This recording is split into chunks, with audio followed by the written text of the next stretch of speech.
Welcome back to the Jacob Wayne Show. I am your Jacob Wayne, and once again I am doing this solo to see if I can get better at doing this solo.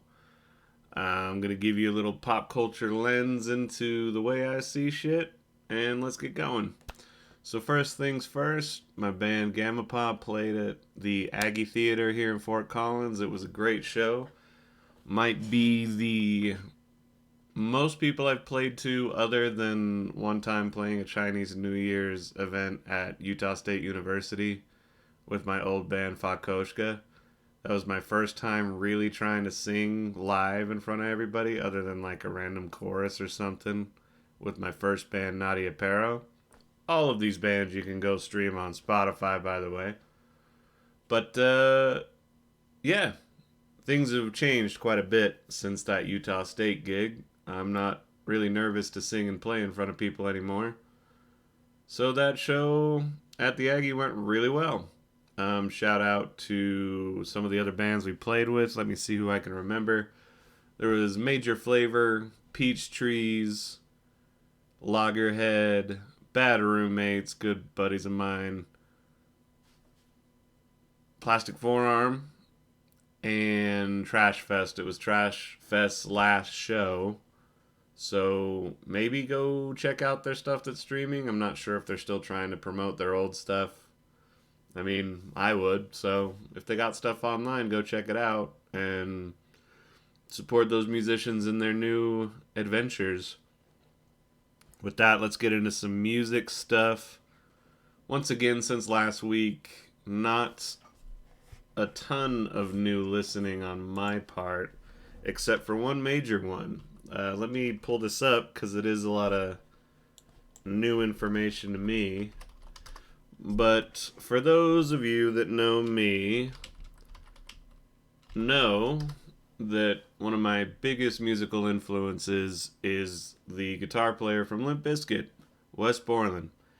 Not only as a painter, but as a guitar player, musician, all that. Think what you will about Fred Durst, yada yada yada, but actually go and pay attention to his guitar playing and listen to his solo stuff. Excuse me. Blacklight Burns, his actual solo records under the name Wes Borland, Eat the Day, all wonderful stuff. Anyway, love that musician, love that guy, and he posted on Instagram about how Jose Luis Vasquez, the musician behind the project The Soft Moon, passed away tragically. Last week, it might have been Friday, I could be getting the day wrong. But basically what I'm getting at here is Wes Borland said, hey, I'm going to continue to paint to you for the rest of my life. Rest in peace. So on and so forth. So I was like, well, if Wes Borland likes him, I probably will like it. Every now and again, he likes stuff that I'm like, not really for me. But more often than not, when he recommends something, I'm pretty into it. And this is a case where I'm really into it.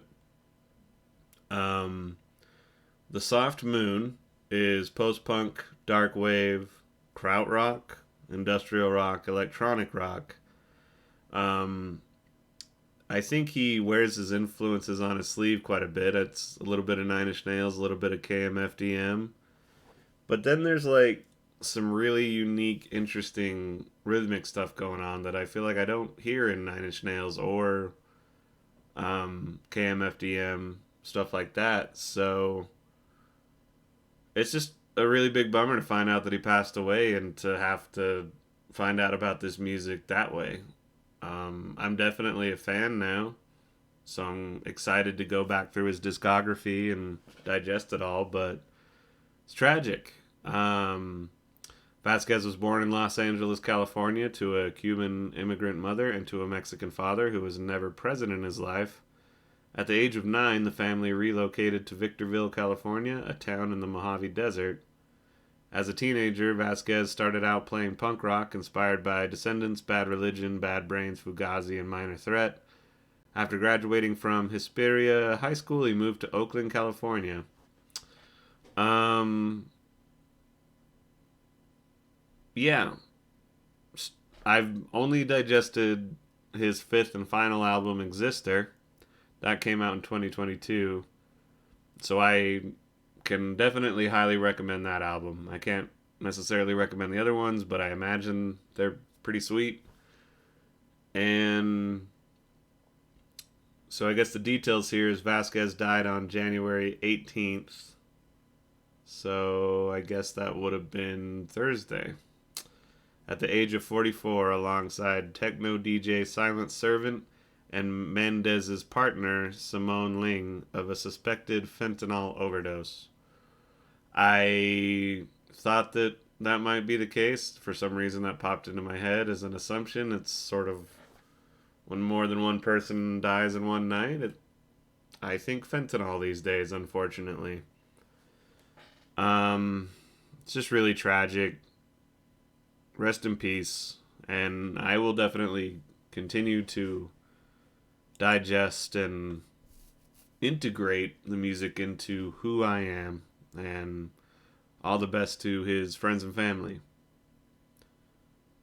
I think with that, I will let that be the end of music for this week. I can't think of anything else that happened other than I learned about this tragically and used it as motivation to continue making my own music, and I even thought about dedicating the set to him, but as I'm still new to it, I wouldn't want to give off the wrong impression like I've been a long time fan or anything like that. I'm still a growing fan. So, let's just move on. We could get into politics real quick.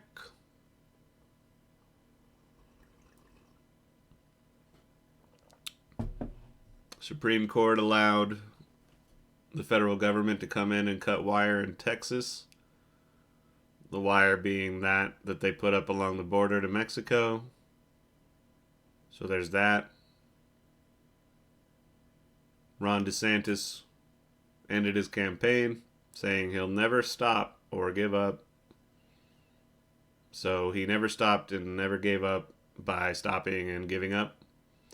He'll go back to Florida as the governor there, doing whatever shit he was doing, fighting with Disney. I will admit, about a year or two ago, I was a little nervous about the guy, because it's interesting, because he seemed like he had potential to be almost worse than Trump, in the sense that he's a little more coherent. And so, one thing I would say about Trump as president is I think he is all the awful things. I won't do the list again. But he was incredibly inept as well. Like, it was almost a relief to see how fucking bad Trump was at being president. Some ways it was awful, in other ways it was like, well, he didn't keep his shit together quite as well as some other horrible leaders in human history, so I guess that's good. DeSantis seemed like maybe he would be more on top of fascist things. But over the last 2 years, he's fallen apart, and don't misunderstand me here, but I guess that's something about Trump. He has a weird, fucking fascinating charisma.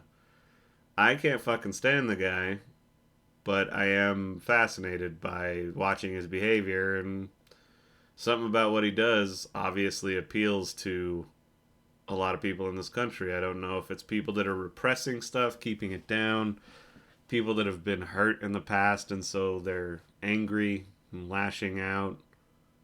There's a lot of psychological fascination that goes into why people love Trump so much.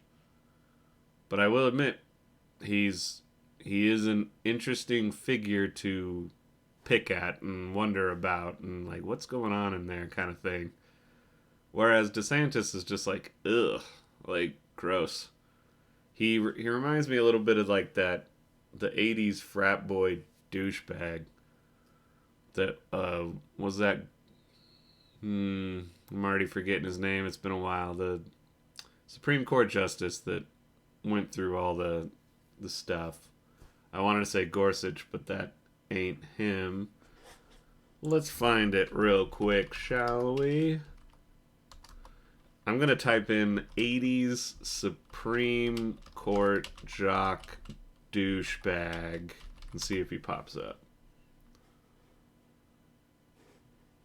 Okay.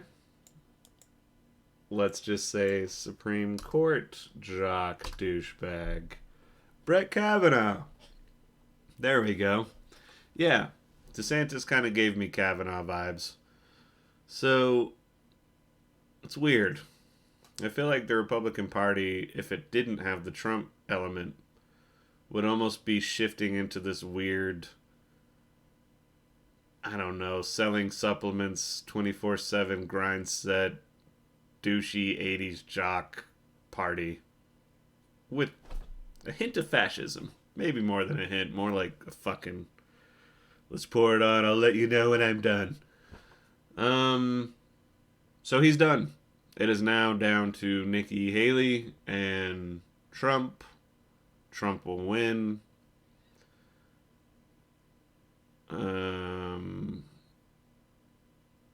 Depressing. Now I guess it's just kind of a curiosity about whether he picks Nikki Haley or DeSantis as his vice president. That he will eventually try to get his cult to murder because they don't listen to everything he says. Let's move on.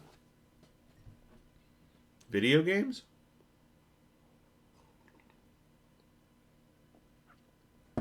Real quick, been playing the Palworld video game. It's a multiplayer online survival game, much like Valheim or Terraria or Ark.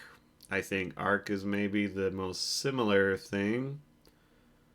It is in early access, so it's a little buggy and all that, but it's essentially Ark or Valheim. It's a survival game. You build a base, upgrade the things you can make and the quality of the things you make while going out and hunting pals.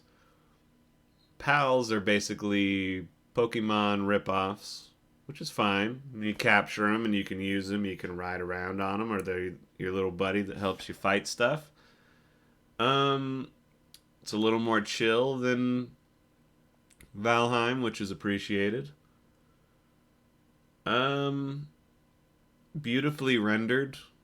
I'm always learning new video game terms from my gamer buddies. I think I'm sort of a gamer, but I'm just like out on the periphery of it, as I think I've mentioned before. So there's a lot of lingo and detail that I miss. That's why these segments are usually pretty quick. But the distance rendering is a newer term I heard while we were playing. Essentially, you can look across the way, and there's a mountain in the distance, and you see a glowing green thing, and you're like, I want to travel all the way over there to find out what that glowing green thing is.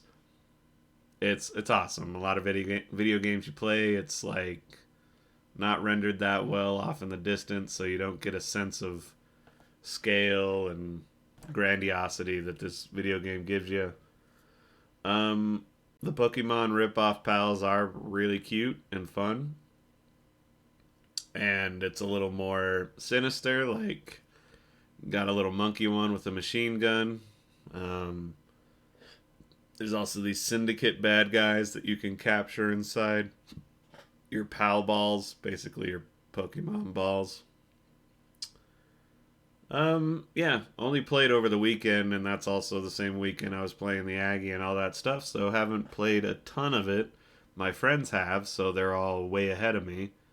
I guess that would be the only warning is either be prepared to play this by yourself, or if you play it with friends, try to keep up with them. That's always an issue with these survival games is if you have buddies that play a lot more than you, they get way ahead of you, and then stuff's out of whack. You can't necessarily do the same dungeons they're doing, so on and so forth. But Palworld, I would definitely recommend it if you're into that type of game.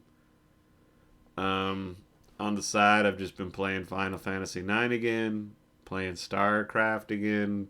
A lot of like classics, just comfort while I'm not drinking. So, yeah, got to go back to the old comforts, meatball subs, and old school video games. With that, let's get into movies.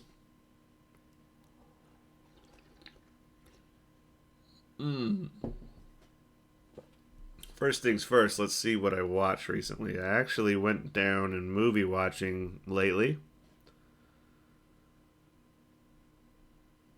Not too bad. Wow, I don't even think I've logged them, so let's see here. I must have talked about the voyage home. Oh, okay. Yeah, we watched another Star Trek. This is the one directed by William Shatner. Let's pull it up if my phone will let me. This is the one where William Shatner fights God. You heard that right. Um, I guess it technically isn't God. When I watch these, I'm watching it with the big group of friends, and a lot of talking over the movie happens, and that's okay. But pretty sure it's like they go to the center of the galaxy beyond the Great Barrier. I guess there's a Great Barrier there. I was curious if that Great Barrier existed in Star Trek lore before this movie. Because it was an interesting concept, but they go through it and they run into this, like, I don't know if it's like a computer program or like some sort of program or a weird wizard type sentient light entity or something like that. But it calls on Spock's brother, Cybok, who becomes like a little bit of a cult leader, religious figure. And he's like, we got to go find God, and God's behind that Great Barrier. And he had been calling to him, and they get there, and it shows up. It kind of does the Contact thing where it's like, this is the most appealing way I could appear to you. Does this not comfort you? And, you know, the audience is like, I'd kind of rather just see what you look like. But, okay, whatever. So he shows up and he looks like God. And then William Shatner's like, what does God need with a starship? Hmm? And then he's like, don't ask questions, you fuck. And then he lasers him with his eyes. And this all sounds silly, and it is silly, but I actually found, like, during the God fight, whatever you want to call it, it was like, that's actually kind of an interesting concept. Like, it almost reminded me a little bit, spoiler, of some of what they were playing with in the show Raised by Wolves. It's like this thing putting out a signal and manipulating minds to get them to bring a starship so he can integrate with the starship and then be free to rule over other people or something like that. So it's like a fucked up AI that's trying to escape or something. I loved it. It's definitely the silliest one. I mean, you can tell it's directed by Shatner because he's doing all this, like, I'm a badass. I could fight anybody. I could climb up a cliff. make love to a lady with three titties. It's a Catwoman, and I'll fight God. Yeah, I highly recommend watching all these Star Trek movies. I've been loving them. I thought I was gonna be like, nah, they're pretty cool and it'll be fun to watch with friends, but I really dig it. Um, After that, watched Kingpin last night. Classic comedy. One of my favorites. I'll tell a little anecdote that the lady I lost my virginity to, shout out, thanks. After we had been fooling around for a couple weeks, I was like, all right, it's time to put her to the test. We're going to snuggle on the couch and I'm going to show her Kingpin. And if she doesn't laugh at all, like, maybe this isn't meant to be. She laughed. I laughed. We had a great time. Um, Kingpin has maybe not aged the best. I think it's aged pretty well considering that the Farrelly brothers love their slapstick comedy, like basically a woman getting punched in the breasts, dicks getting kicked, shit clouds. Like, you've probably all seen Dumb and Dumber. There's something about Mary. This one isn't as popular, but it probably is my favorite Bill Murray character. Not my favorite Bill Murray movie, but just the character he's playing. Ernie McCracken is such a gigantic asshole in such an entertaining way that he just makes the movie for me. Although Woody Harrelson and man, I forget his name. One sec. They just kill it, and then the Farrelly brothers have all their like buddies that show up in all their movies that really fill out the movie and make it feel like almost like a family and friends production. It's like you feel everybody's on the same page a little bit because of that. Let's see here. Cast. Randy Quaid. Derp. So, yeah, you all know Randy Quaid. He's the one that saves the day in Independence Day. He's the man, I'm forgetting names today. I apologize, but the vacation movies, Christmas Vacation. Unfortunately, he's kind of lost his mind over the last decade or so. Hope he can kind of get back on top of it if that's a possibility. Because he's funny. Everybody in this movie is funny. So to get back to the main point is what I was saying last night is I think the Farrelly brothers like mastered slapstick comedy in the 90s, like Dumb and Dumber, Kingpin. One that I want to watch again. Let's find that real quick. So I apologize, I'm not on top of it today.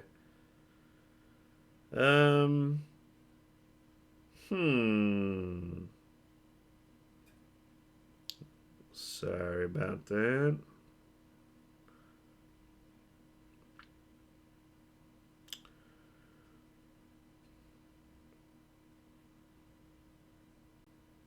Having a hard time finding it, so if it pops into my head, I'll say it. But it's an underrated one with Alec Baldwin. Man, my brain's trying to think of it, ruining the podcast. So anyway, they had a good run. That one was an obscurity, and I want to watch it because it's a little more serious. But they had Dumb and Dumber, Kingpin, There's Something About Mary, and I think in the 90s, There's Something About Mary is kind of the pinnacle for them.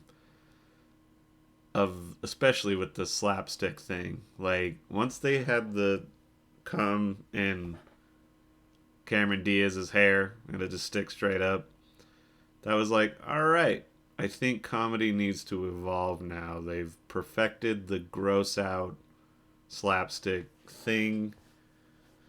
Dumb and Dumber had the unnecessarily long shit scene. Headless Birds, things like that. And yeah, after that, we get into the 2000s and it starts to shift. I guess there's the 40-Year-Old Virgin is not that far off. I think that's like 2004, 2005. And that really switched comedy. I mean, there was gross out stuff in that, but it was a little different, a little more improv-y, a little more situational, more realistic. And so yeah, that element, I think it's done to perfection in Kingpin. There's something about Mary and Dumb and Dumber, but you watch it now, it's a little dated. But the soundtrack is wonderful. It's a road trip movie. I think it has some sweet sentiments to it, which the Fairley Brothers were pretty good at. I feel like they kind of, I don't know, they just kind of got a little jumbled up. I still love things like Me, Myself, and Irene, but movies like Shallow Hal and Stuck on You, like, just started to not really work. Maybe need to revisit those just to see and double check, but I'm pretty sure. And then they did the Three Stooges, and that was like, ugh. I think I'm done. Green Book is our modern Driving Miss Daisy. It feels like it's just out of touch, and it's too bad. Well, let's see here. I think that was it as far as movies I watched. So let's get into movie news, and then call it good, eh? Let me sip some coffee.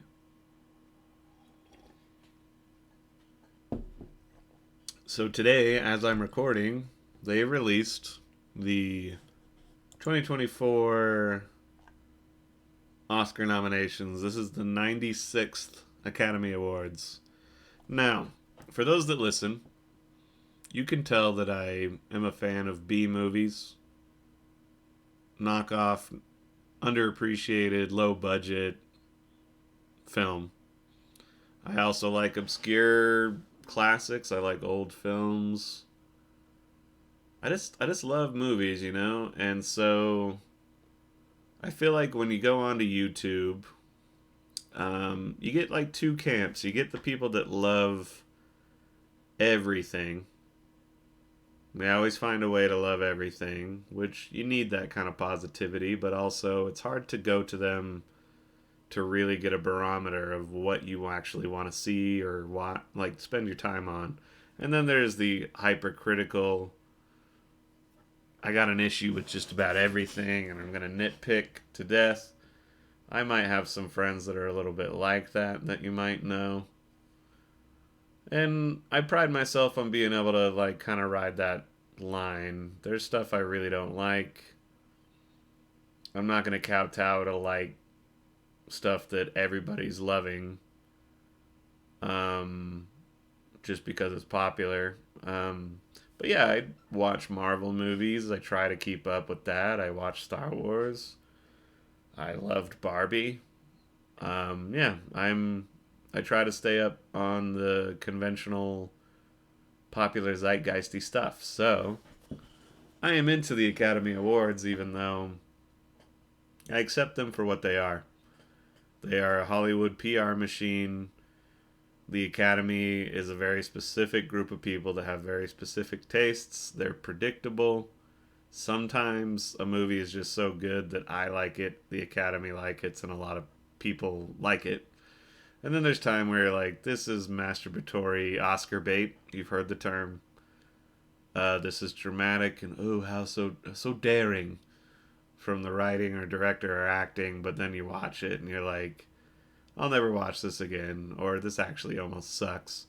I'll give you an example. I don't think the movie sucked, but Power of the Dog got nominated a couple years back, and I'm like, okay, that exists.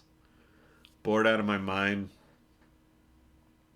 Couple memorable scenes in it, like aggressively banjoing the piano part that the wife's playing that's nervous about playing the piano, but he's like, yeah, I could play that.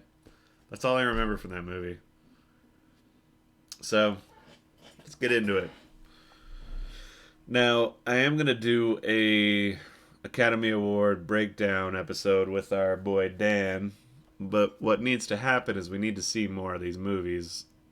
We kind of started to get rolling on that by watching Saltburn, which I thought was going to get nominated. Maybe did, maybe didn't. I haven't even read this yet. Or, oh man, I was going to say Banshees of Inisherin, but that was last year. It was an awesome movie. Another Barry Keoghan role. I think that's how you say his last name. What are we? Oh, The Holdovers. Dan and I and everybody we watched that with loved that movie. It'll be a Christmas staple every year for me now, I think. So that's kind of the one to beat, but there's a lot of these I still need to see. So let's go through these. Maybe we'll do a tiny bit more movie news if there's anything of note, and call it good. So first off, we got actor in a leading role. The nominees are Bradley Cooper for Maestro, Coleman Domingo for Rustin, Paul Giamatti, The Holdovers, Cillian, Oppenheimer, Jeffrey Wright, American Fiction. I'm excited to see American Fiction. Not excited to see Rustin. Not excited to see Maestro. Those three, I'm sure, all did a great job. Maestro is maybe the most Oscar bait out of all those. And I think the Oscar is between Paul Giamatti and Cillian Murphy. I think, you heard it here first, I think Paul Giamatti, maybe not first, Paul Giamatti is going to get the Oscar, I think. He's doing more than Cillian Murphy, although if Cillian Murphy wins it, I would not be surprised and wouldn't be bummed out. He did a great job in that movie.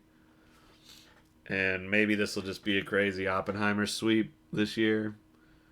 Nothing really surprising on there. And like I said, I got to see some more movies this year that maybe I'd have a greater sense of who got snubbed in these various categories. But as of right now, nothing sticks out to me. Saltburn had some great acting, but also a little, I don't know, kind of caricatures of real people, not real people, which I think is sort of what they were going for, but I don't know. This all makes sense to me. Then we have actor in a supporting role. We have Sterling K. Brown for American Fiction, Robert De Niro, Killers of the Flower Moon, Robert Downey Jr. for Oppenheimer, Ryan Gosling for Barbie, and Mark Ruffalo for Poor Things. Real excited to see Poor Things. Real excited to see Killers of the Flower Moon and American Fiction. Barbie was awesome. I think Ryan Gosling absolutely deserves to be nominated, but Robert Downey Jr. really stuck out to me in Oppenheimer.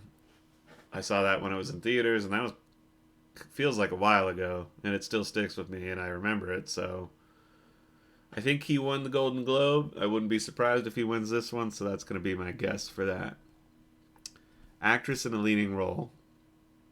Annette Bening for Naiad, Lily Gladstone for Killers of the Flower Moon, Sandra Huller for Anatomy of a Fall, Carey Mulligan for Maestro, Emma Stone for Poor Things. So a new film mentioned here, too. Excited to see Anatomy of a Fall. Naiad, I'm indifferent, but we'll check it out. Maestro, I don't think I want to. I will, eventually. Killers of the Flower Moon, like I said, excited to see it. And Lily Gladstone seems like the one who will win this. Seems important, and perhaps the most meaningful one on here. Although Emma Stone, I hear, kills it in Poor Things, but maybe it's a little too abstract and strange. That maybe some of what she's doing in it is what puts her over the top. I'm not sure. I haven't seen it. But in terms of how Oscars operate and meaning and importance and societal commentary, I think Lily Gladstone will probably win it. Actress in a supporting role: Emily Blunt for Oppenheimer, Danielle Brooks, The Color Purple, America Ferrara for Barbie, which is a weird one, just because of the speech, I didn't think it was as awesome as a lot of people think. Like, I agree with it, but it's also, I don't know. That ain't worth getting into. We can talk about it over coffee sometime if you want to. Jodie Foster for Naiad, Divine Joy Randolph for The Holdovers. I think Divine Joy Randolph for The Holdovers should win. Although I do need to see some of these other ones. I have no desire to see The Color Purple.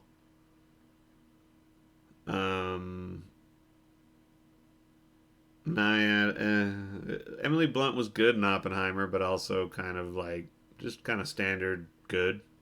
Nothing mind blowing. America Ferrara was good in Barbie. I just also kind of a placeholder character. Like, she's there to like help the plot function and move forward.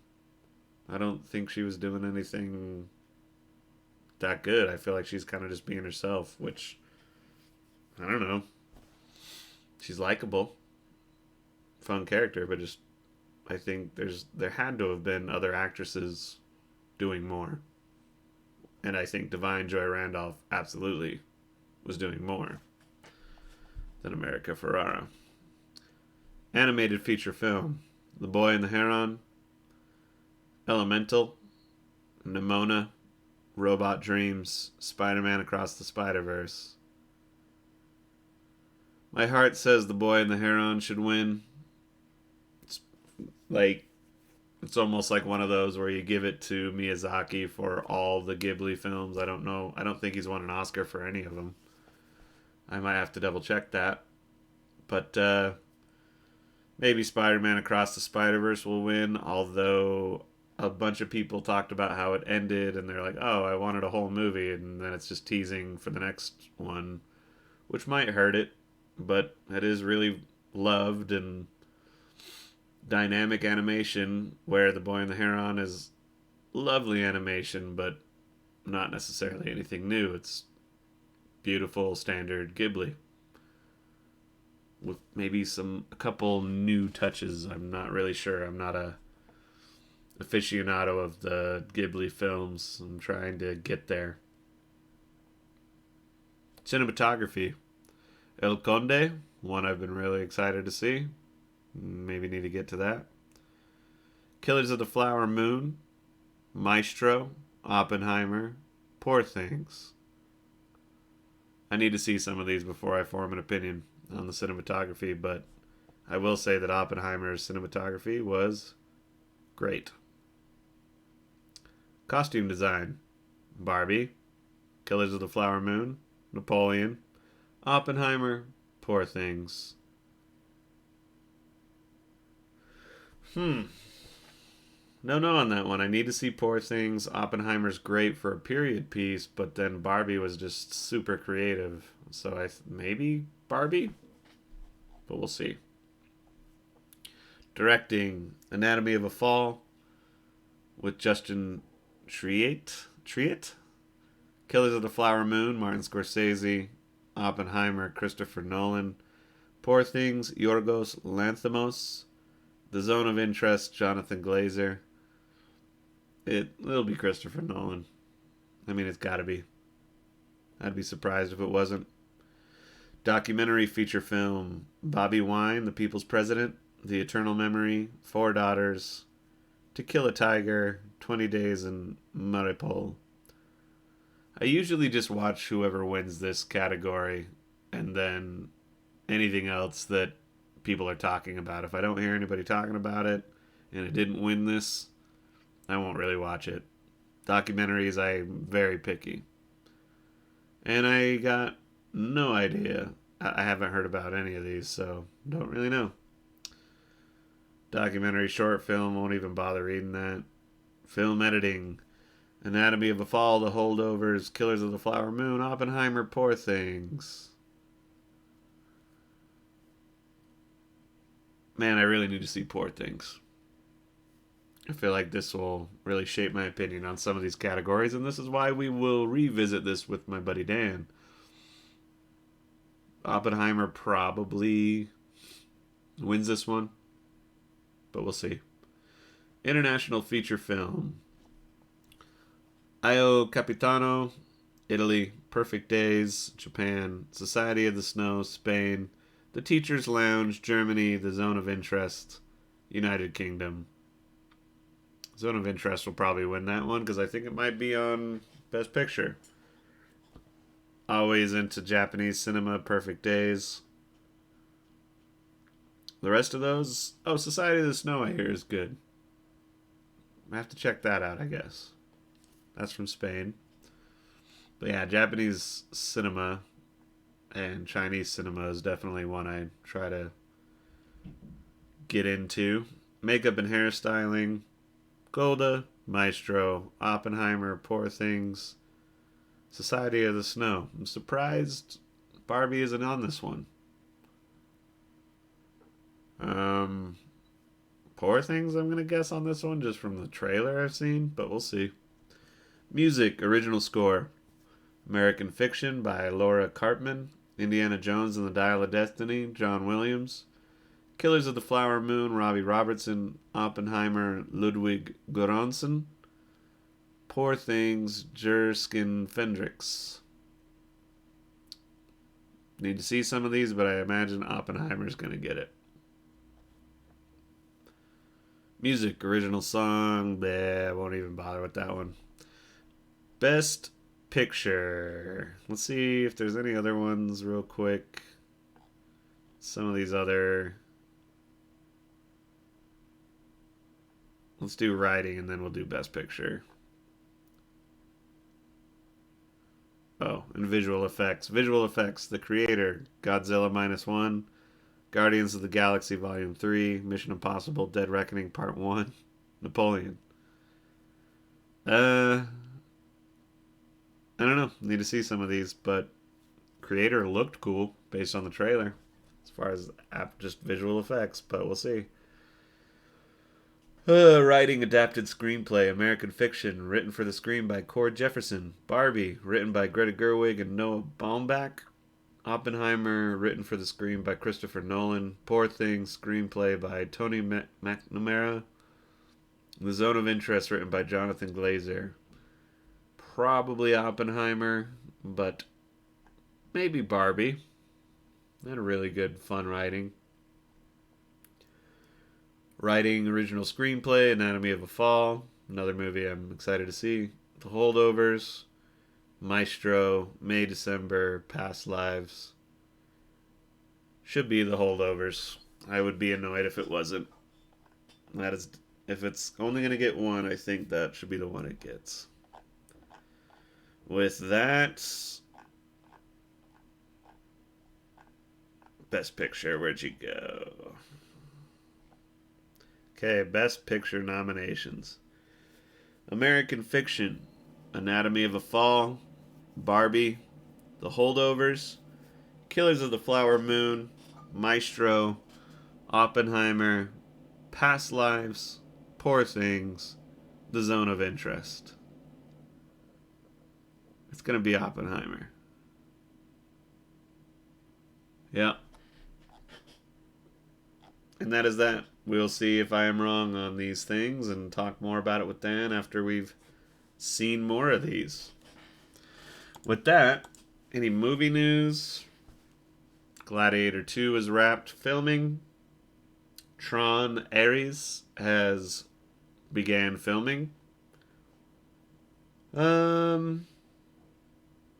There was a Spaceman trailer. Hold on a second.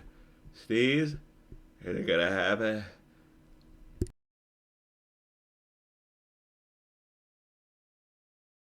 If you're watching YouTube, you saw me sneeze, but I muted my mic so I wouldn't blow your ears out. Spaceman trailer with Adam Sandler. Looks like a more serious Adam Sandler role. Looked kind of interesting. I was like, at the beginning, and then a weird little spider alien thing showed up, and I was like, okay, I'm intrigued. 28 years later is getting batted around. They might be making that. And let's check another site real quick. Anything of note?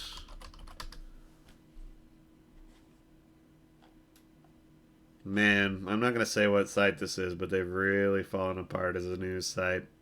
Turned into a lot of opinion. Which, if you're going to get an opinion, just listen to a podcast like this one or many of the other ones. Perry Nemiroff's channel. Raiders of the Lost podcast. You know. Anyway, yeah, it doesn't look like much. So, how about we call it good right there? Thank you for joining me on another solo The Jacob Wayne Show.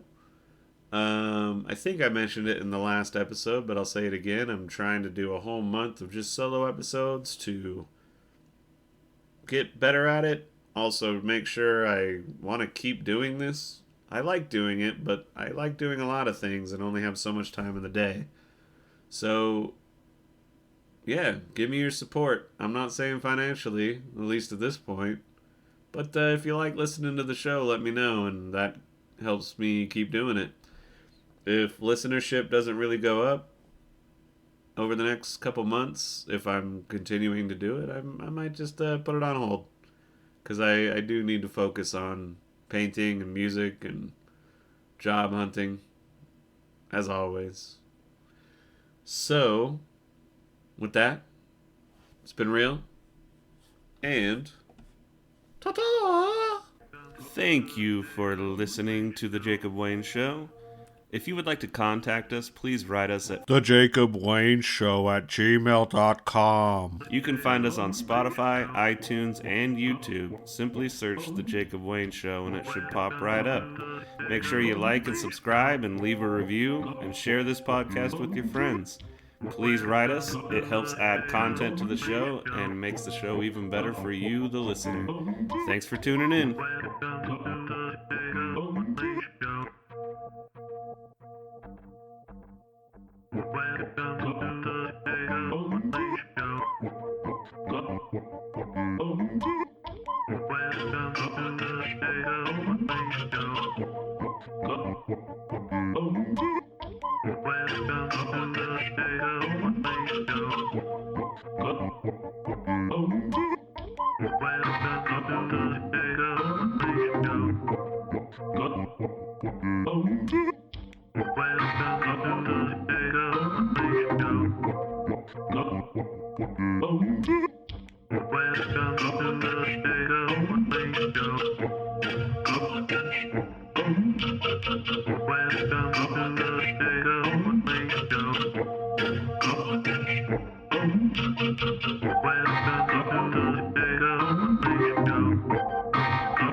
Welcome.